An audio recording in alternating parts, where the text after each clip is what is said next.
Assalamualaikum warahmatullahi wabarakatuh. Nama saya Bayu Anggoro dari kelas PB 2C.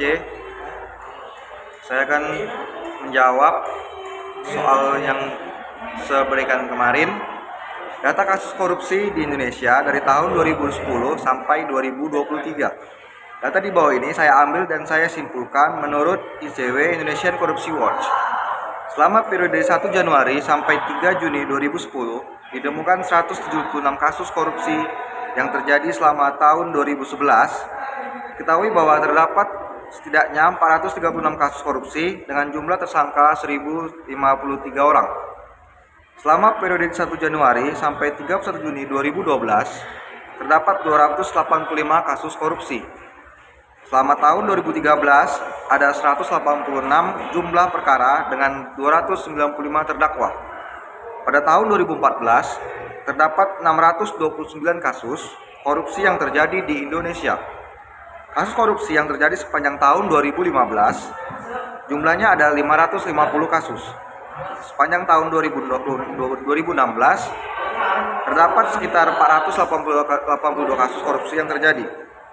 Tahun 2018, 454 kasus yang terjadi dan tersangka sebanyak 1087 orang.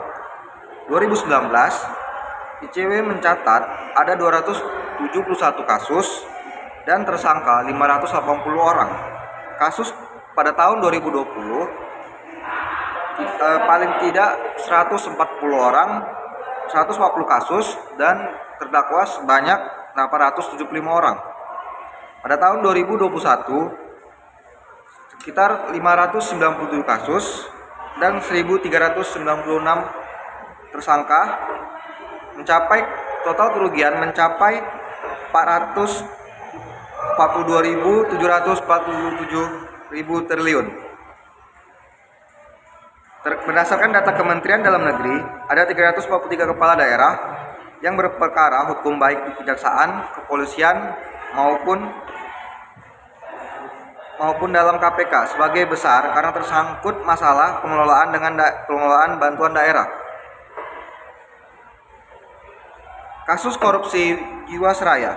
Korupsi yang dilakukan oleh PT Asuransi Jiwasraya yang merugikan negara hingga 13,7 triliun. Jiwasraya menjadi perhatian banyak orang setelah tidak mampu membayar polis kepada nasabah dengan nominal sebanyak 12,4 triliun rupiah. Kasus korupsi Bank Senturi. Kasus korupsi Bank Senturi menjadi perhatian banyak orang di tahun 2014 yang lalu. Saat itu Badan Pemeriksa Keuangan atau BP